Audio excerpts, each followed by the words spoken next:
Everyone, कैसे हैं आप लोग। Welcome to the next lecture of national income.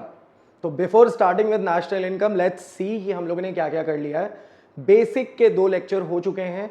Aggregates हम लोगों ने कर लिया है कि एग्रीगेट्स कितने हैं और एक एग्रीगेट्स को दूसरे एग्रीगेट्स में चेंज करने के लिए हमें क्या करना पड़ेगा। बढ़िया। आज हम लोग शुरू करेंगे मेथड्स में। आज का पूरा जो लेक्चर है एंड तक हम एक मेथड कंप्लीट करने वाले हैं, that is expenditure method, right. तो अभी स्टार्टिंग से लेके एंड तक देखना, लेकिन अगेन सजेशन है, अगर आप यही वीडियो नेशनल इनकम का पहला वीडियो देख रहे हैं तो आई वुड सजेस्ट कि बाकी वीडियोस पहले कवर कर लो, उसको पेन डाउन कर लो और उसके बाद इस वीडियो पे आना। एटलीस्ट एग्रीगेट्स कवर कर लो, उसके बाद यहां पे आना, आपको बहुत हेल्प मिलेगा। चलो अभी हम लोग स्टार्ट कर रहे हैं नेशनल इनकम। तो देखो बेटा, नेशनल इनकम कैलकुलेट करने के लिए साइमन कुज़नेट ने दिया था। किसने दिया था? साइमन कुज़नेट ने दिया था। बढ़िया। अच्छा, साइमन कुज़नेट ने 3 मेथड बताए थे। क्या बताया था? 3 मेथड। और ये जो 3 मेथड है ना, ये 3 मेथड 3 फेजेस से आता है। 3 फेजेस कि पूरे के पूरे इकोनॉमी में ना 3 फेज बेसिकली हो रहा है। वो है production generation phase, distribution of income and distribution expenditure, basically disposition. तो अभी ये जो 3 फेजेस है ना, इन 3 फेजेस पे आने से पहले सबसे पहले समझो कि सर सर्कुलर फ्लो क्या होता है। ऐसे भी मैंने प्रॉमिस किया है सर्कुलर फ्लो का हम सेपरेट वीडियो बनाएंगे जैसे ही हमारा एनआई का कंसेप्ट क्लियर होता है। आई वांट कि प्लेलिस्ट के पैटर्न पे आपको सारी चीजें मिले। तो पहले नेशनल इनकम का प्लेलिस्ट कंप्लीट कर लेने दो मुझे, उसके बाद हम लोग सर्कुलर फ्लो पे आ जाएंगे, फिर बाकी चैप्टर्स आएंगे। आपके बहुत सारे चैप्टर्स की डिमांड आ रहे हैं, बट मैं पहले नेशनल इनकम खत्म करना चाहता हूं क्योंकि वो बहुत इंपॉर्टेंट है according to different exam patterns. ठीक है, तो सबसे पहला आ गया सर्कुलर फ्लो ऑफ इनकम। चलिए एकदम ध्यान से समझिएगा ये पूरा का पूरा पैटर्न क्या है। सर्कुलर फ्लो ऑफ इनकम क्या कह रहा है? It is flow of money. किस चीज का फ्लो है भाई? मनी का फ्लो है, पैसे का फ्लो है, जो कहां होता है? Different sector of economy. अलग अलग सेक्टर जो होते हैं इकोनॉमी में, उनके बीच में पैसा मूव करता है। कैसे पैसा मूव करता है? थोड़ा सा एग्जांपल मैं ले रहा हूं। जैसे मान लो कि यहां पे हमारे पास क्या है, यहां पे हमारे पास एक नोट है जो 100 रुपए का है। क्या है भाई? 100 रुपए का एक नोट है जिसपे हमने लिख दिया है सोनम गुप्ता बेवफा है। बढ़िया। एक नोट आया था ना, वो पहले बीच में आया था, जिनको नहीं पता है बता रहा हूं। एक नोट आया था, बहुत रोटेट हुआ था, बहुत वायरल हुआ था। तो अभी ये जो 100 रुपए है, ये 100 रुपए किसके पास है? हाउस होल्ड के पास है। ये हाउस होल्ड क्या करेगा? खर्च करेगा। किसमें खर्च करेगा? प्रोड्यूसर के पास खर्च करेगा। प्रोड्यूसर के पास जाएगा ना खाना खाने के लिए कि भैया हमको आटा दे दो, रोटी दे दो, फिर मैगी दे दो, चॉकलेट दे दो। तो खाना खाने के लिए पैसा देगा। किसको देगा? प्रोड्यूसर सेक्टर को। प्रोड्यूसर सेक्टर उससे और भी चीजें बनाएगा। बनाने के लिए उसको चाहिए नौकर। नौकर कहां से मिलेंगे? हाउस होल्ड सेक्टर से मिलेंगे। तो हाउस होल्ड सेक्टर से नौकर पहुंचा वहां पे, अब उसको चाहिए सैलरी। तो जब वो सैलरी दे रहा था वापस, तो ये जो 100 रुपए का नोट है वो वापस किसके पास आ गया? हाउस होल्ड के पास आ गया। अब ये सिंपल एक सिंगल पैटर्न मैंने बताया। जैसे सिंपल ऐसे समझो कि मान लो ये नोट मेरे पास है, अभी यही नोट मैं कमा रहा हूं, मैं गया खर्च करने के लिए, मैं गया किसी रेस्टोरेंट में खाने खाने के लिए। अभी रेस्टोरेंट में जैसे ही मैंने पैसा दिया, वो पैसा रेस्टोरेंट के ओनर के पास चला गया। अब वो रेस्टोरेंट का ओनर जाता है किसी सब्जी वाले के पास, उसको दे देता है वो, क्योंकि उसको सब्जियां खरीदनी है एज अ रॉ मटेरियल। अभी वो जो सब्जी वाला है, वो सब्जी वाला कहीं ना कहीं चेंज देता है एक बिजनेसमैन को, एक दूसरे बिजनेसमैन को, या फिर एक किसी और पर्सन को चेंज देता है, क्योंकि वो सब्जी बेचने में ट्रांजैक्शन कर रहा है। वो 100 रुपया सेम जिस पे लिखा हुआ था, क्या? बहुत बढ़िया, उसी पे ध्यान है तुम लोग का। तो वहां से वो 100 रुपया उठा और वो 100 रुपया फिर से आ गया पॉकेट में, किसके? मिस्टर एक्स के। मान लो अब मिस्टर एक्स का जो बच्चा है वो कॉमर्स में है, उसको पढ़ना है इकोनॉमिक्स। अब वो आया मेरे पास कि सर मुझे इकोनॉमिक्स पढ़ा दो, आपकी रही ये फीस। अब वो फीस जैसे ही मैं ले रहा हूं, मैंने देखा क्या कि मेरे पास 100 रुपए है। कौन सा 100 रुपया? वही जिसपे लिखा हुआ है ना। तो अभी यहां पे ध्यान से सुनो, ये जो 100 रुपए है वो रोटेट करता है, ये जो 100 रुपए है वो रोटेट करता है from producer to government to household. ये रोटेशन है, इसके बारे में हम लोगों ने बेसिक्स में भी बात किया था। ये कहलाता है सर्कुलर फ्लो। अब ये जो सर्कुलर फ्लो है ना, इससे 3 फेज निकल के आते हैं। कितने फेज निकल के आते हैं? तीन फेजेस, बेसिकली जो सर्कुलर फ्लो है उसका तीन फेज है, जिससे हम लोग क्या करते हैं, तीन मेथड कैलकुलेट करते हैं। देखो बच्चा, नेशनल इनकम का डेफिनेशन ना बहुत सिंपल सा है। What is national income? There is money which is rotating between sectors. पैसा जो है वो रोटेट हो रहा है, हाउस होल्ड से प्रोड्यूसर, प्रोड्यूसर से rest of the world, rest of the world से गवर्नमेंट, फिर गवर्नमेंट से प्रोड्यूसर, मल्टीपल टाइम्स ये रोटेट होते रहता है। इसी रोटेशन को हम काउंट कर लेते हैं ना, तो क्या बन जाता है, नेशनल इनकम बन जाता है। अब ये जो रोटेशन है, इस रोटेशन को क्लियरली एक्सप्लेन करने के लिए कि किस पॉइंट पे काउंट किया जाए, साइमन कुजनेट ने तीन फेज बताया। बोला कि देखो तीन फेज होता है। सबसे पहले हम इकोनॉमी में क्या करते हैं, सबसे पहले हम इकोनॉमी में क्या करते हैं, प्रोड्यूस करते हैं। सबसे पहले हम इकोनॉमी में क्या करते हैं, प्रोड्यूस करते हैं। इससे कौन सा आ गया, कौन सा फेज आया, प्रोडक्शन फेज आ गया, कि हम सबसे पहले गुड्स एंड सर्विसेज प्रोड्यूस करते हैं बाय अप्लाइंग फैक्टर्स। दूसरा बोला कि अभी प्रोड्यूस करने के बाद, प्रोडक्शन करने के बाद पैसा तो बांटना पड़ेगा ना लोगों में। प्रोड्यूसर को जो पैसा आएगा प्रोडक्शन करने के बाद, वो पैसा क्या करना पड़ेगा, बांटना पड़ेगा कि अच्छा तुम ये रेंट ले लो, तुम ये सैलरी ले लो, तुम ये इंटरेस्ट ले लो, जो बच गया वो मेरा प्रॉफिट है। तो ये कौन सा फेज आ गया, ये फेज आ गया डिस्ट्रीब्यूशन फेज, या फिर हम इसको बोल सकते हैं कौन सा फेज, इनकम फेज। क्या बोल सकते हैं, इनकम फेज बोल सकते हैं। तो दो आ गया, एक आ गया प्रोडक्शन, दूसरा आ गया इनकम। अच्छा, जो इनकम आएगा उस इनकम को क्या करेंगे, खर्च करेंगे। वो जो इनकम होगा जनरली लोग उसको क्या करते हैं, खर्च ही करते हैं। ये आ गया हमारा कौन सा फेज, डिस्पोजिशन फेज या फिर एक्सपेंडिचर फेज। तो ये आ गया हमारा last method, that is expenditure method. ठीक है, सीक्वेंस ऐसा है, रोटेशन ऐसा है कि सबसे पहले हम क्या करते हैं, प्रोडक्शन करते हैं। प्रोडक्शन से जो पैसा निकलता है वो क्या होता है, लोगों में डिस्ट्रीब्यूट होता है। यही डिस्ट्रीब्यूशन खर्च होता है, और खर्च होता है किसमें, गुड्स एंड सर्विसेज में। तो वापस हम किस में जाते हैं, वापस हम जाते हैं प्रोडक्शन फेज में चले जाते हैं। ये रोटेशन तीन मेथड को लीड करता है, प्रोडक्शन मेथड, इनकम मेथड और एक्सपेंडिचर मेथड। आई होप यहां तक क्लियर है। National income is calculation of rotation of money, and this rotation of money can be done in 3 points। तीन टर्मिनल पॉइंट्स पे कर सकते हैं। पहला टर्मिनल पॉइंट है, पहला स्टेशन है हमारा प्रोडक्शन, दूसरा स्टेशन कौन सा है, इनकम, तीसरा स्टेशन कौन सा है, एक्सपेंडिचर। अभी ये तीनों का ना अपना मेथड है, अपना फॉर्मूला, अपना प्रिकॉशंस, बट आज हम लोग जो पढ़ने वाले हैं वो कौन सा मेथड है, we are going to study one of the most important method in macro economics, that is expenditure method. तो चलो आज शुरू करते हैं हम लोग किससे, एक्सपेंडिचर मेथड से शुरू करते हैं। ठीक है, जब भी ऐसा हो ना पॉज करके पहले लिख लिया करो, उसके बाद प्ले करके समझो कि सर क्या पढ़ा रहे क्या नहीं पढ़ा रहे। ठीक है, चलो अभी देखो एक्सपेंडिचर मेथड क्या कह रहा है। एक्सपेंडिचर मेथड देखो बच्चा, हमें पता करना है कि पूरे देश में कितना खर्च हो रहा है, पूरे देश का कितना खर्च है। तो पूरे के पूरे देश को, या इनफैक्ट पूरे वर्ल्ड को मैक्रो इकोनॉमिक्स में कितने पार्ट में बांटा गया था, 4 पार्ट में, house hold sector, government sector, producer sector और रेस्ट ऑफ द वर्ल्ड। तो अभी अगर हम इन चारों के एक्सपेंडिचर को देख लें कि ये लोग कहां कहां खर्च कर रहे हैं, तो वो हमारा नेशनल इनकम बन जाएगा, क्योंकि ये टोटल एक्सपेंडिचर आ जाएगा। तो ध्यान से सुनो क्या कह रहा है एक्सपेंडिचर मेथड में। सबसे पहले डेफिनेशन पे आते हैं, क्या कह रहा है एक्सपेंडिचर मेथड से जो नेशनल इनकम आता है, it is sum of all expenditure done on final goods and services. देखो इंपॉर्टेंट है, हर एक चीज जो अंडरलाइन कर रहा हूं वो इंपॉर्टेंट है। सम ऑफ ऑल एक्सपेंडिचर, अब वो एक्सपेंडिचर किसी पे भी हो, वो एक्सपेंडिचर ट्रक पे हो, वो एक्सपेंडिचर तुम्हारा पेन पे हो, वो एक्सपेंडिचर क्लोथ्स पे हो, या कार पे हो, या फिर घर पे हो, या जमीन खरीद के आए हो तुम, सबका expenditure. All expenditure done on final goods and services produced with in an economy. अच्छा, इंपॉर्टेंट ये है कि ये वैसे गुड्स एंड सर्विसेज हैं जो कहां बन रहे हैं, इकोनॉमी में बन रहे हैं। बेसिकली डोमेस्टिक टेरिटरी का कंसेप्ट है। किसका कंसेप्ट है, डोमेस्टिक टेरिटरी का कंसेप्ट है। जिनको डोमेस्टिक टेरिटरी क्लियर नहीं है, एग्रीगेट्स वाला चैप्टर जाइए देखिए, या बेसिक्स देखिए, है ना। तो डोमेस्टिक टेरिटरी में बनने वाला जितना भी गुड्स एंड सर्विस है, उसका जो एक्सपेंडिचर है उसको जोड़ लेना है, और जोड़ने के बाद बन जाएगा हमारा कौन सा मेथड, एक्सपेंडिचर मेथड। अच्छा सर, एक्सपेंडिचर हर समय का जोड़ना है कि सिर्फ एक ही पीरियड ऑफ ईयर टाइम का, एक सर्टेन टाइम लिमिट का ही जोड़ना है, साल भर का जोड़ना है?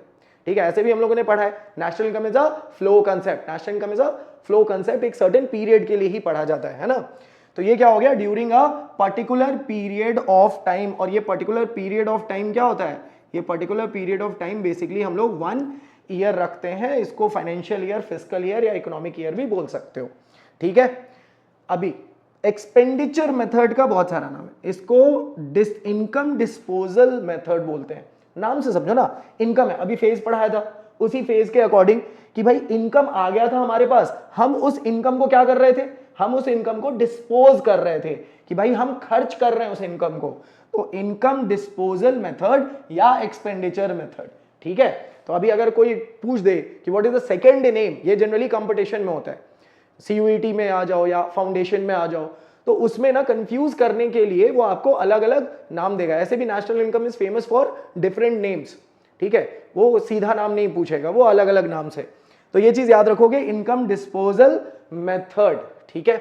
चलो, this method calculate GDP MP, देखो हर मेथड ना कोई एक स्पेसिफिक एग्रीगेट ही कैलकुलेट करेगा, there are 8 aggregates, total 8 aggregate थे, अब 8 एग्रीगेट तो कैलकुलेट होंगे नहीं, कोई एक ही कैलकुलेट होगा ना सर, फिर उस एक एग्रीगेट को हम बाकी में कन्वर्ट कर सकते हैं, तो यहां पे कैलकुलेट होता है क्या, GDP MP, gross domestic product at market price, gross domestic product at market price. अब देखो फॉर्मूला देखना, यहां से ना बहुत आसान है, सबसे पहले हम फॉर्मूला देखेंगे, फॉर्मूले में क्या क्या कंपोनेंट्स है उसको स्टडी करेंगे। तो सबसे पहले कह रहा है GDP MP is equal to, बहुत इंपॉर्टेंट फॉर्मूला है, इसको जितना स्टार मार्क करके पढ़ सकते हो उतना स्टार मार्क करके पढ़ना, ठीक है। C plus G plus I plus X minus M, sequence matter नहीं करता कि सर सी को ही पहले लिखे, कुछ भी लिख सकते हो, प्लस हो रहा है कि माइनस हो रहा है वो इंपॉर्टेंट है। C plus G plus I plus X minus M, कुछ बुक्स में लिखा है C plus I plus G plus X minus M, कोई दिक्कत नहीं, आपको जैसे पढ़ना है पढ़ सकते हैं। अभी सी का मतलब क्या होता है, what is C, C is private final consumption expenditure. Better मैं समझा दूं आपको कि ये है हमारी दुनिया, है ना, ये दुनिया कितने पार्ट में बटी थी भाई, ये दुनिया बटी थी 4 हिस्सों में, एक था हाउस होल्ड सेक्टर, एक था प्रोड्यूसर सेक्टर, एक हो गया गवर्नमेंट और एक हो गया रेस्ट ऑफ द वर्ल्ड। अब थोड़ा सा ध्यान देना, थोड़ा ध्यान देना, मैंने क्या बताया था कि सर एक्सपेंडिचर मेथड किसको मानेंगे, कि ऑल ओवर जितना भी सेक्टर है वो खर्च कर रहा है तो उसका खर्च उठा लीजिए। तो सबसे पहले house hold sector, house hold sector के लिए आ गया सी, प्रोड्यूसर सेक्टर के लिए जनरली आ गया आई, गवर्नमेंट सेक्टर के लिए आ गया जी, और रेस्ट ऑफ द वर्ल्ड के लिए आ गया एक्स और एम, एक्स और एम, यानी एक्सपोर्ट और इंपोर्ट। नोटिस करो, सी किसके लिए हो गया, हाउस होल्ड सेक्टर के लिए, जी किसके लिए हो गया बताओ, जी हो गया तुम्हारा गवर्नमेंट सेक्टर के लिए एज इट इज नोन, आई हो गया किस सेक्टर के लिए, प्रोड्यूसर सेक्टर के लिए, और रेस्ट ऑफ द वर्ल्ड के लिए क्या बन गया हमारा, एक्सपोर्ट और इंपोर्ट आ गया, ठीक है। एक्सपोर्ट और इंपोर्ट, एक्स माइनस एम, इसको नेट एक्सपोर्ट भी बोला जाता है, इसको याद रखोगे, इसको क्या बोला जाता है, नेट एक्सपोर्ट भी बोला जाता है, ठीक है। तो सी plus G plus I plus X minus M, इससे क्या कैलकुलेट होता है, जीडीपी एमपी, याद रखोगे जीडीपी एमपी। पहला स्टेप जो आप एक्सपेंडिचर मेथड में करिएगा वो यही करिएगा, देखिएगा क्वेश्चन क्या दिया है, कुछ भी कैलकुलेट करने दिया है कोई दिक्कत नहीं है, सबसे पहले हमें फोकस किस पे करना है, एक्सपेंडिचर मेथड पे करना है, कि क्या दिया है, कौन सा मेथड है, एक्सपेंडिचर है, तुरंत ये लिखोगे, है ना, सबसे पहला स्टेप यही करोगे, GDP MP is equal to C plus G plus I plus X minus M लिख दिया। चलिए अब जान लेते हैं कि ये है क्या, जल्दी से जान लेते हैं कि ये है क्या। देखो C is equal to private final consumption expenditure, अच्छा बहुत आसान सा है, बहुत आसान है, मेरे साथ ऐसे पढ़ना, उल्टा पढ़ो इसको, एक्सपेंडिचर है सर, ओके एक्सपेंडिचर है, कौन सा एक्सपेंडिचर है, कंजम्पशन, ठीक है, तो expenditure on consumption of final goods and services bye house hold sector. एक बार और खेलो मेरे साथ, क्या कह रहा है, it is sum total, of course एक दो एक्सपेंडिचर नहीं होगा, सबको जोड़ेंगे, है ना, तो it is sum total of expenditure on consumption, मतलब जो लोग खा रहे हैं उनके खाने का है, वो ऐसा नहीं है कि वो इन्वेस्ट कर रहे हैं कहीं, वो सिंपल खा रहे हैं, तो वैसा खर्च जो वो डे टू डे लाइफ में कंज्यूम कर रहे हैं, कंजम्पशन, अब कंज्यूम करेंगे तो कौन सा होगा, फाइनली होगा, क्योंकि इंटरमीडिएट तो रीसेल पर्पस के लिए होता है, फाइनल गुड्स और इंटरमीडिएट गुड्स का अच्छा खासा डिस्क्रिप्शन दिया है मैंने। तो consumption of final goods by private sector, private sector क्या होता है, हाउस होल्ड सेक्टर होता है, ये हो गया डेफिनेशन, रीड करो मेरे साथ, it is sum total of expenditure done on all final goods which are consumed by which sector? Household sector in an economy. Example देख लीजिए, चॉकलेट हो गया, मिल्क हो गया, राइस हो गया, बुक्स हो गया, मतलब जो भी चीज आप डे टू डे कंज्यूम कर रहे हो ना, आप एज अ बच्चा, ठीक है, आप जो भी चीज खा रहे हो, जो भी चीज कंज्यूम कर रहे हो, वो सब क्या हो जाएगा, किस में आ जाएगा, कंजम्पशन एक्सपेंडिचर में आ जाएगा। आप मैगी खा रहे हो, कंजम्पशन एक्सपेंडिचर है। आप डेयरी मिल्क खा रहे हो, कंजम्पशन एक्सपेंडिचर है। आप कुछ भी कंज्यूम कर रहे हो, वो किसका पार्ट बनेगा, कंजम्पशन एक्सपेंडिचर का पार्ट बनेगा। ठीक है, तो ये हो गया सी। अच्छा, क्वेश्चन में ये डायरेक्ट दिया रहेगा, क्वेश्चन में जनरली ये क्या दिया रहेगा, जनरली ये डायरेक्ट दिया रहेगा, या तो दिया रहेगा या फिर नहीं दिया रहेगा। अब ज्यादातर केस में क्या होता है कि क्वेश्चन में डायरेक्ट दिया रहता है, टेंशन नहीं है, बहुत ज्यादा इसको कैलकुलेट करने की जरूरत नहीं है, या तो दिया या फिर नहीं दिया। नेक्स्ट कंपोनेंट पे आते हैं। नेक्स्ट कंपोनेंट क्या है हमारा, जी। जी क्या होता है उसके लिए समझिए पहले। देखो, सरकार जो है ना, बहुत सारे गुड्स एंड सर्विसेज खुद खरीदती है, सरकार भी खर्च करती है। अभी सरकार खर्च कहां कहां कर रही है, सरकार गुड्स खरीदती है ताकि हमारे फौजियों को वो खिला सके।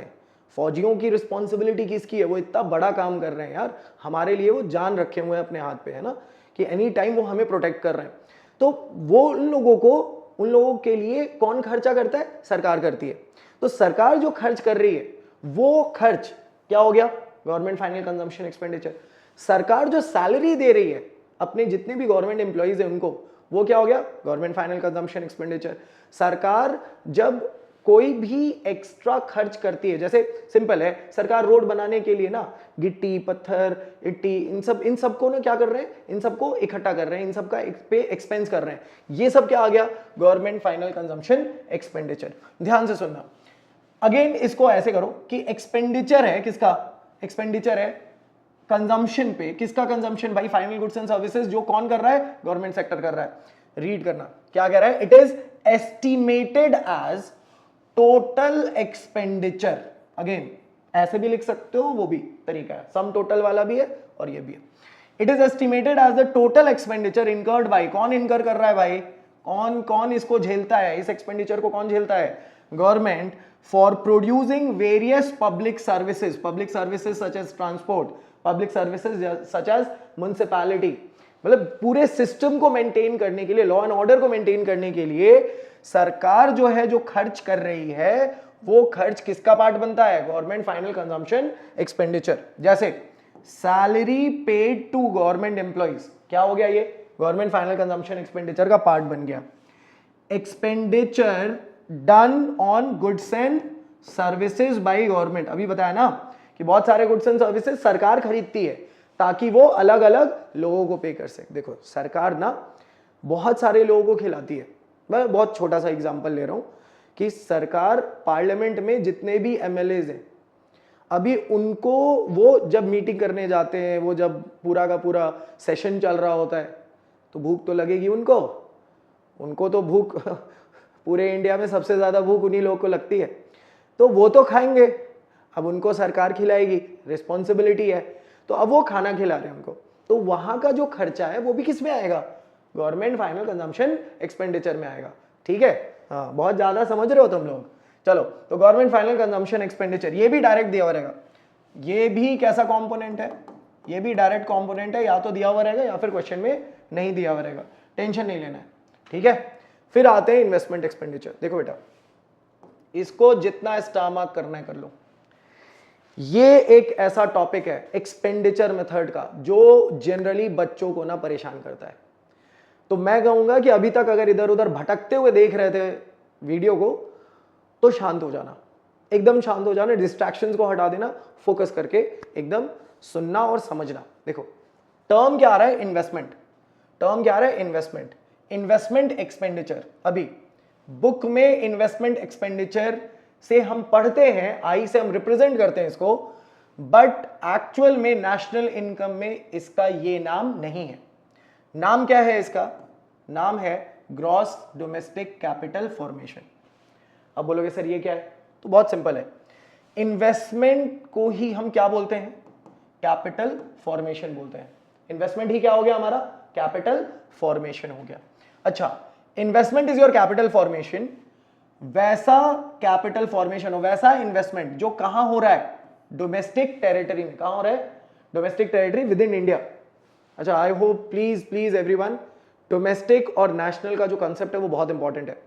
मैं शॉर्ट में ऐसे बता रहा हूं, डोमेस्टिक में हम प्लेस देखते हैं कि बन कहां रहा है, इंडिया के टेरिटरी में बन रहा है तो वो डोमेस्टिक इनकम में ऐड हो जाएगा। कोई भी चीज हो, कोई भी बनाए, कोई फर्क नहीं पड़ रहा है।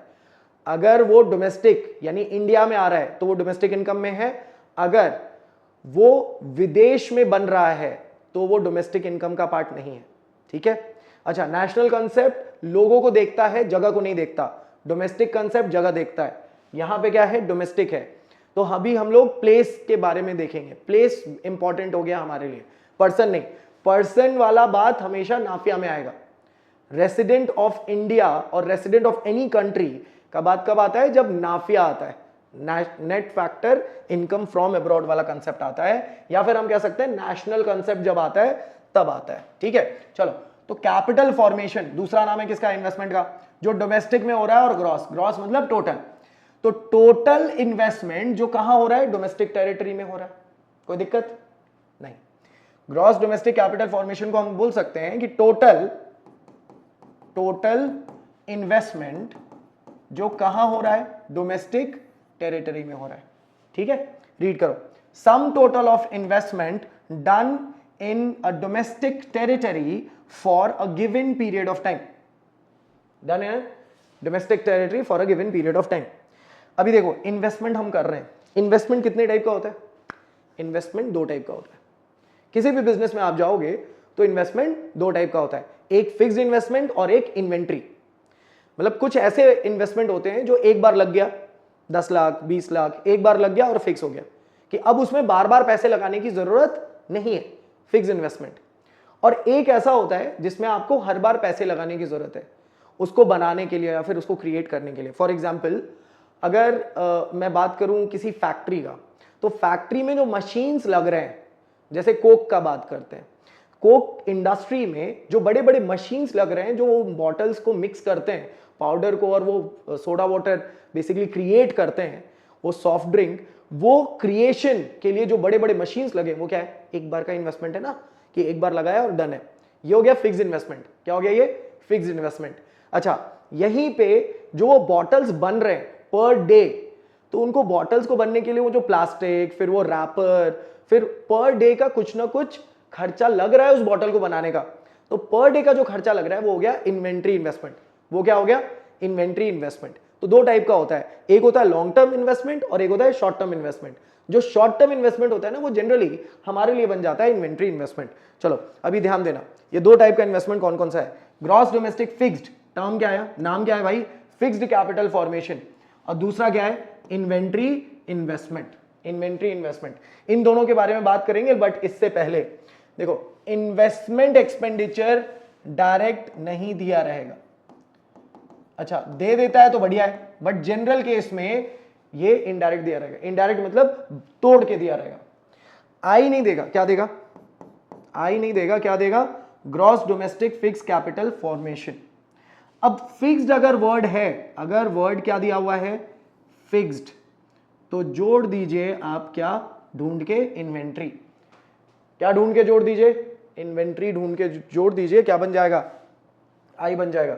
बेटर होगा अगर तुम लोग एक और चीज लिख लो, इसका शॉर्ट फॉर्म लिख लो, GDCF लिख लो, GDCF।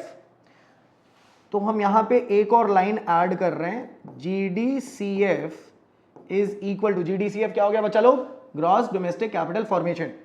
तो gross domestic capital formation GDCF निकालने के लिए क्या करना था?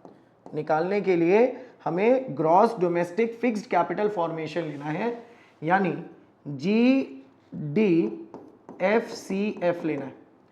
यहां एक एक वर्ड उठा रहे हैं, GDFCF। यहां एक वर्ड आ गया क्या? फिक्स्ड, है ना। इसमें क्या ऐड कर रहे हैं? इन्वेंट्री। तो इसमें हम ऐड कर रहे हैं इन्वेंट्री। इन्वेंट्री इन्वेस्टमेंट, जिसको चेंज इन स्टॉक भी बोला जाता है, आगे पढ़ेंगे हम लोग। इसको मैं यहां पे लिख देता हूं, change in stock. Change in stock, inventory या फिर चेंज इन स्टॉक, इनको ऐड करेंगे तो GDCF आ जाएगा, या फिर आई जिसको हम बोलते हैं वो वैल्यू आ जाएगा। ठीक है, तो क्या आई सर डायरेक्ट दिया रहेगा? कभी नहीं देगा। अगर क्वेश्चन को आपको हल्का भी घुमाना है एक्सपेंडिचर मेथड से, तो इसको डायरेक्ट नहीं देगा। क्या देगा? फिक्स्ड देगा। और जहां वर्ड फिक्स्ड आया, एक बार कैसे आंख बंद कर लो और इन्वेंट्री ऐड कर दो। बोलो सर ने बोला था फिक्स्ड है, वर्ड फिक्स्ड है, चुपचाप से क्या ऐड कर लेंगे? इन्वेंट्री ऐड कर लेंगे। ठीक है, ढूंढेंगे, चेंज इन स्टॉक को ढूंढेंगे, मिलेगा, ऐड कर लेंगे। बढ़िया। अच्छा, जैसे ही ऐड करेंगे क्या बन जाएगा? आई बन जाएगा। आई बन जाएगा, प्लेस कर देंगे अपने बड़े वाले फॉर्मूला में, GDP MP is equal to C plus G plus I plus X minus M। तो वो जो आई है ना, वो आई वैल्यू यहां पे आएगा। बढ़िया। चलो अभी पता करते हैं ना कि ये दो सर और भी डिवीजन है क्या इनके? तो डिवीजन नहीं है, बट इसका मतलब क्या है थोड़ा सा और इसको रीड करते हैं। देखो, gross domestic fixed capital formation explain मैंने कर दिया, जल्दी से रीड करते हैं। It is sum total of all expenditure incurred by different sector. अब वो कोई भी सेक्टर हो सकता है, हाउस होल्ड, प्रोड्यूसर या फिर गवर्नमेंट, ऑन कंस्ट्रक्शन और परचेज ऑफ फिक्स्ड एसेट्स। यानी जो बड़े बड़े एसेट्स हम खरीदते हैं, मान लो घर ही खरीदना है, फ्लैट खरीदना है, जमीन खरीदना है, तो अगर जमीन खरीदना है तो भाई जमीन की जरूरत तो हाउस होल्ड को भी हो सकती है। कल के डेट में मुझे लगे कि मुझे अपना घर बनाना है, मैं जमीन खरीद रहा हूं, तो वो कौन होगा? वो किसका फिक्स इन्वेस्टमेंट है? वो हाउस होल्ड का फिक्स इन्वेस्टमेंट होगा। अच्छा, मुझे लग रहा है कि मुझे बिजनेस करने के लिए, एक नया सेंटर डालने के लिए, एक नया एकेडमिक जोन डालने के लिए मुझे क्या करना है? जमीन खरीदना है। तो वहां मैं प्रोड्यूसर बन गया, तो वो प्रोड्यूसर का फिक्स इन्वेस्टमेंट होगा। अब इसी तरीके से सरकार भी खरीद सकती है। बिहार सरकार को लगे कि मुझे एक एरिया में नया बिहार सरकार का इंडस्ट्री खोलना है, तो वो क्या करेगी? वो क्या करेंगे? गवर्नमेंट परचेज कर रहे हैं, तो गवर्नमेंट का फिक्स इन्वेस्टमेंट हो गया।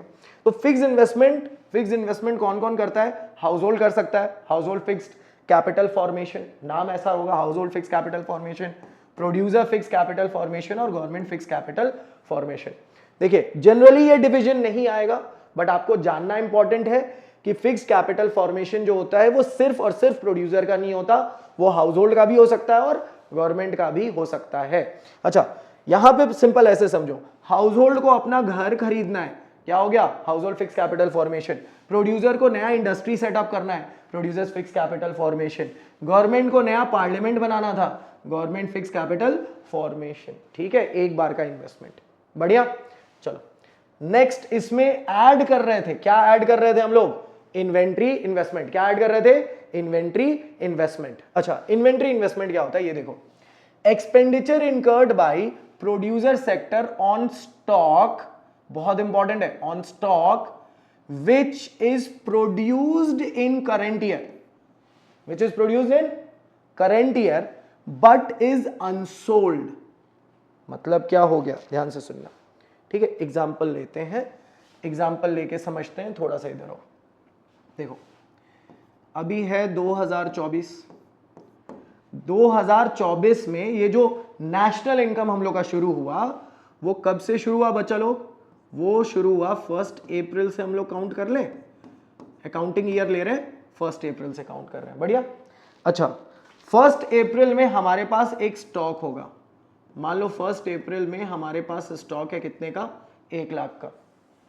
मान रहे कि 1 अप्रैल में हमारे पास स्टॉक कितने का है? 1 लाख का है। स्टॉक मतलब मेरा इंडस्ट्री है और मेरे इंडस्ट्री में प्रोड्यूस्ड गुड्स, मतलब वैसे गुड्स जो बन चुके हैं बट बिके नहीं है, वो वैल्यू कितने का है? 1 लाख का गुड्स बन के रखा हुआ है। ठीक है।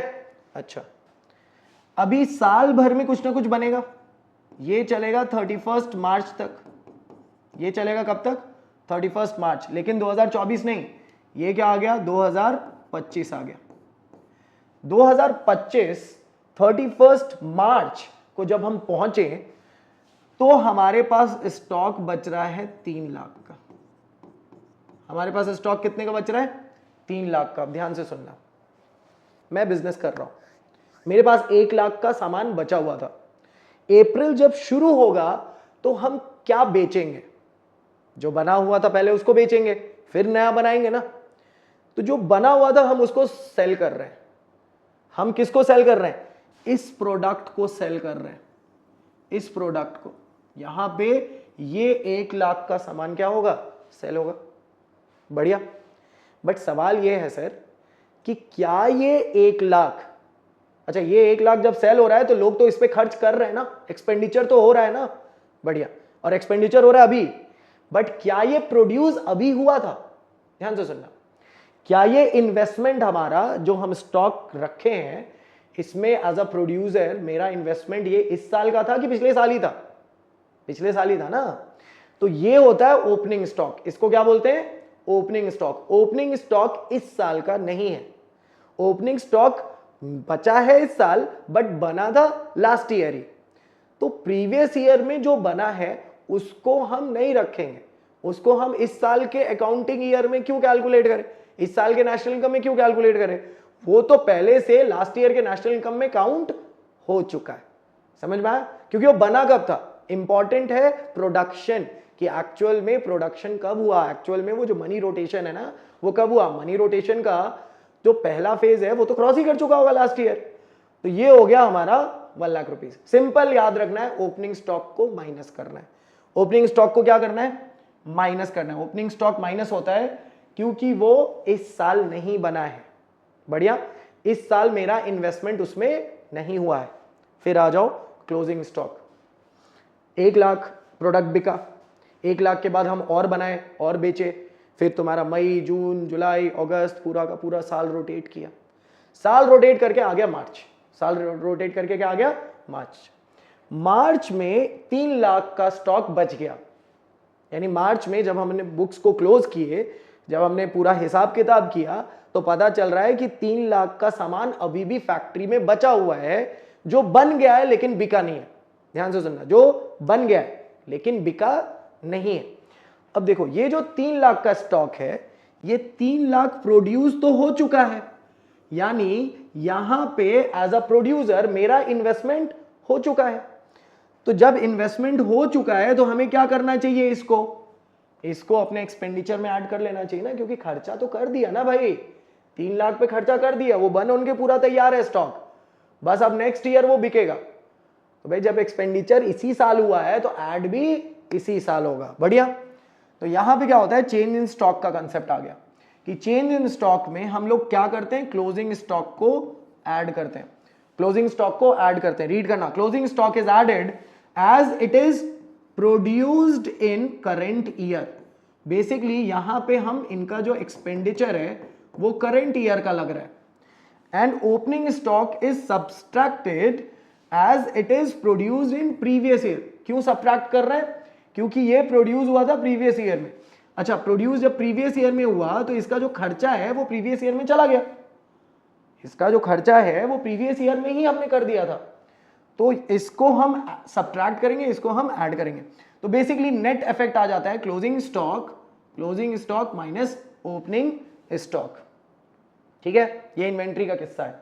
अच्छा, इन्वेंट्री में कभी कभार एडिशन टू स्टॉक भी लिख देता है, एडिशन टू स्टॉक या फिर reduction to stock, addition to stock या फिर रिडक्शन टू स्टॉक। अब अगर ऐसा लिखता है एडिशन टू स्टॉक तो उसको ऐड करेंगे, रिडक्शन को माइनस लेंगे। बस सिंपल ऐसे समझ लो ना कि चेंज इन स्टॉक का वैल्यू जब पॉजिटिव होता है तो एडिशन टू स्टॉक है, चेंज इन स्टॉक का वैल्यू जब नेगेटिव होगा तो वो रिडक्शन टू स्टॉक होगा। तो उसी तरीके से ट्रीट करना है। ठीक है, प्लस होगा तो प्लस कर देना है, माइनस होगा तो माइनस कर देना है मेन फॉर्मूले में। और ये प्लस माइनस किससे करना है? ये प्लस माइनस करना है फिक्स्ड के साथ, to find what? To find investment expenditure. यहां पे प्लस माइनस करना है to find main I, to find main I. ठीक है, ये था पूरा का पूरा इन्वेंट्री इन्वेस्टमेंट। ठीक है, ये इंपॉर्टेंट है। इन्वेस्टमेंट एक्सपेंडिचर निकालने के लिए फिक्स्ड इन्वेस्टमेंट में इन्वेंट्री इन्वेस्टमेंट को ऐड कर देंगे। ठीक है, चलो नेक्स्ट आ जाते हैं जल्दी से। लास्ट जो हमारा कंपोनेंट है वो क्या है? लास्ट कंपोनेंट है नेट एक्सपोर्ट। अच्छा, एक्सपोर्ट क्या होता है? तमीज से समझना, इधर आओ। एक्सपोर्ट क्या होता है? जब भी हम लोग बात करते हैं ना एक्सपोर्ट का, तो देखो एक्सपोर्ट वैसा प्रोडक्ट है जो बाहर है। एक्सपोर्ट का मतलब क्या है? बन रहेगा इंडिया में, बन रहेगा इंडिया में, और वो इंडिया से कहां जा रहा है? विदेश। तो विदेशी हमारे प्रोडक्ट पे खर्च कर रहे हैं। आम आया, आम बना कहां? इंडिया में, उसको खरीद कौन रहा है? विदेशी। लीची बहुत फेमस है, बिहार का लीची है ना, तो बिहार का लीची बना कहां? इंडिया में। उसको खरीद कौन रहा है? विदेशी। तो खर्च कौन कर रहा है? विदेशी। बट वो खर्च कहां के गुड्स एंड सर्विस पे? डेफिनेशन याद करो, एकदम रोटेट करके जाओ और डेफिनेशन याद करो। क्या था? It is sum total of expenditure done on goods and services produce in domestic territory. तो हमारे गुड्स एंड सर्विसेज पे होने वाला खर्च एक्सपोर्ट है, तो एक्सपोर्ट को हम क्या करते हैं? ऐड करते हैं। क्यों ऐड करते हैं? समझ में आ रहा है? क्योंकि ये तो हमारा प्रोडक्ट है ना भाई, ये लीची हमारा बना हुआ है, भले ये एक्सपोर्ट हो जा रहा है, भले हमें नहीं मिल रहा है खाने के लिए, बहुत बुरी बात है, बट एक्सपोर्ट तो हो रहा है। तो अभी एक्सपोर्ट हो रहा है तो वहां से हमारे पास क्या आ रहा है? पैसे आ रहे हैं। तो expenditure which is done on our product, product हमारा है, ऐड कर लेंगे। अच्छा, उसी तरीके से इंपोर्ट क्या होता है ये समझो। इंपोर्ट क्या होता है? इंपोर्ट इज बेसिकली वैसा प्रोडक्ट जो विदेश में बना है। हाँ, नो डाउट, खर्च कौन कर रहा है? खर्च हमारे देश के लोग कर रहे हैं, बट भाई प्रोडक्ट तो बाहर बना है ना। तुम भले खर्च करो, बट खर्च अपने प्रोडक्ट पे करना है, दूसरे प्रोडक्ट पे नहीं। एक्सपोर्ट हमारा इंजेक्शन होता है और इंपोर्ट हमारा लीकेज होता है। इंजेक्शन लीकेज पे मैं शॉर्ट्स बनाऊंगा, वो वहां से समझ लेना। इंपोर्ट क्या होता है? इंपोर्ट हमारा क्या होगा? इंपोर्ट हमारे पास पैसे आ नहीं रहे, पैसे जा रहे हैं। नेशनल इनकम बढ़ेगा घटेगा? नेशनल इनकम घटेगा ना। कंसेप्ट ऐसे भी समझ सकते हो कि एक्सपोर्ट से हमारा इनकम बढ़ता है, इंपोर्ट से हमारा इनकम घटता है। तो एक्सपोर्ट को ऐड करेंगे, एक्सपोर्ट को क्या करेंगे? ऐड। इंपोर्ट को क्या करेंगे? इंपोर्ट को माइनस करेंगे, इंपोर्ट को माइनस करेंगे। समझ में आया? चलो, अब दोनों को ऐड करना है, दोनों को माइनस करना है। उससे बेटर क्या बोल रहा है? उससे बेटर बोल रहा है कि सर नेट इफेक्ट लगा। क्या लगा देंगे? Net effect. तो नेट एक्सपोर्ट आ गया। क्या आ गया? नेट एक्सपोर्ट आ गया। नेट एक्सपोर्ट क्या होता है ये समझना। It is difference between export of goods and services and import of goods and services. तो नेट एक्सपोर्ट क्या हो गया? Export minus import. सिंपल है, एक्सपोर्ट माइनस इंपोर्ट। ट्रीट कर रहे हैं कि एक्सपोर्ट ज्यादा है। जैसे मान लो ये 100 है, ये 80 है, तो नेट एक्सपोर्ट क्या हो गया? 20। ये नेट एक्सपोर्ट ऐड हो जाएगा, C plus G plus I plus X minus M add हो जाएगा। ठीक है। एक्सपोर्ट क्या है? Expenditure done by rest of the world on goods produced in India. Goods हमारे यहां बन रहा है तो हम उस एक्सपेंडिचर को क्या करेंगे? ऐड करेंगे। गुड्स हमारे यहां नहीं बन रहा है। Import is expenditure on product produced abroad. विदेश में बन रहा है, हम इसको क्या करेंगे? हम इसको माइनस करेंगे। अभी कंसेप्ट समझाया, क्लियर हो जाना चाहिए। ठीक है, कोई दिक्कत? ये था नेट एक्सपोर्ट। अभी सवाल है, सर जरूरी है क्या कि एक्सपोर्ट ज्यादा हो? नहीं, इंपोर्ट भी ज्यादा हो सकता है। तो अगर इंपोर्ट ज्यादा हो गया तो नेट एक्सपोर्ट का वैल्यू नेगेटिव आ जाएगा या फिर नेट इंपोर्ट बोला जाएगा। ध्यान से सुनो, अगर इंपोर्ट ज्यादा हो गया, जैसे मान लो यहां पे हो गया 180, तो माइनस करेंगे तो यहां पे नेट इफेक्ट आ जाएगा 80, 80 माइनस। तो अगर माइनस है तो वो नेट इंपोर्ट है, माइनस है तो वो नेट इंपोर्ट है, या फिर उसको नेट एक्सपोर्ट में माइनस वैल्यू दे तब भी चलेगा, या फिर नेट इंपोर्ट भी बोल सकते हैं। तो दोनों क्वेश्चन में दोनों दे सकता है, या तो माइनस वैल्यू दे दे या फिर नेट इंपोर्ट लिख दे। दोनों का ट्रीटमेंट माइनस ही होगा। ठीक है, दोनों का ट्रीटमेंट क्या होगा? माइनस होगा। डन? कोई दिक्कत? आई होप पूरा का पूरा एक्सपेंडिचर मेथड क्लियर है। जल्दी से रिकैप करते हैं एक्सपेंडिचर मेथड पे क्या क्या चीजें हम लोगों ने पढ़ ली। हम लोगों ने पढ़ा कि 3 मेथड होते हैं बेसिकली। सर्कुलर फ्लो में कितने मेथड होते हैं? 3 मेथड होते हैं। कौन कौन सा method? Production method, income method और एक्सपेंडिचर मेथड। किसने दिया था? साइमन कुजनेट ने दिया था। अभी एक्सपेंडिचर मेथड से क्या कैलकुलेट होता है? GDP MP. फॉर्मूला क्या हो गया? C plus G plus I plus X minus M। अच्छा, याद रखिएगा यही फॉर्मूला हमारा एग्रीगेट डिमांड चैप्टर के लिए भी यूज होता है। जॉन मेनार्ड केन्स ने इसी फॉर्मूले के बेसिस पे अपनी बहुत सारी थ्योरीज दी थी। ठीक है, तो C plus G plus I plus X minus M। अच्छा, ये तो हो गया ग्रॉस कंसेप्ट। इसी को जब नेशनल इनकम में निकालोगे, जैसे क्वेश्चन में दिया रहेगा कैलकुलेट नेशनल इनकम, तो बताया था ना नेशनल इनकम किसको बोलते हैं? नेशनल इनकम बोलते हैं सर किसको? NNP-FC को बोलते हैं। तो NNP-FC कैलकुलेट करने के लिए GDP-MP minus depreciation plus Nafia और माइनस NIT, ये एग्रीगेट्स वाले चैप्टर में क्लियरली पढ़ाया है। जिनको ये स्टेप समझ में नहीं आए, एग्रीगेट वाला वीडियो जाइए और देखिए और अच्छे से नोट डाउन करके देखिए। फिर क्या पढ़ाया कि if fix investment is given, तो क्या ऐड करना है? फिक्स इन्वेस्टमेंट दिया है तो ऐड करना है इन्वेंट्री। अगर क्वेश्चन में, ये चीज नया है, ध्यान से सुनो, अगर क्वेश्चन में नेट इन्वेस्टमेंट दे दे, जैसे यहां पे अगर हम आ जाए, क्या दिया है? Gross domestic fix capital, gross दिया है ना। अच्छा, यहां भी क्या दिया है? Gross domestic capital formation. अब इन दोनों ग्रॉस वर्ड के जगह पे नेट दे दे। क्या दे दे? नेट। तो हम लोग पता है नेट को ग्रॉस में कन्वर्ट कर सकते हैं। कैसे नेट को ग्रॉस में कन्वर्ट करेंगे? By adding depreciation. ठीक है, तो नेट वर्ड अगर दिया है तो चुपचाप से उसको ग्रॉस में कन्वर्ट कर लेना।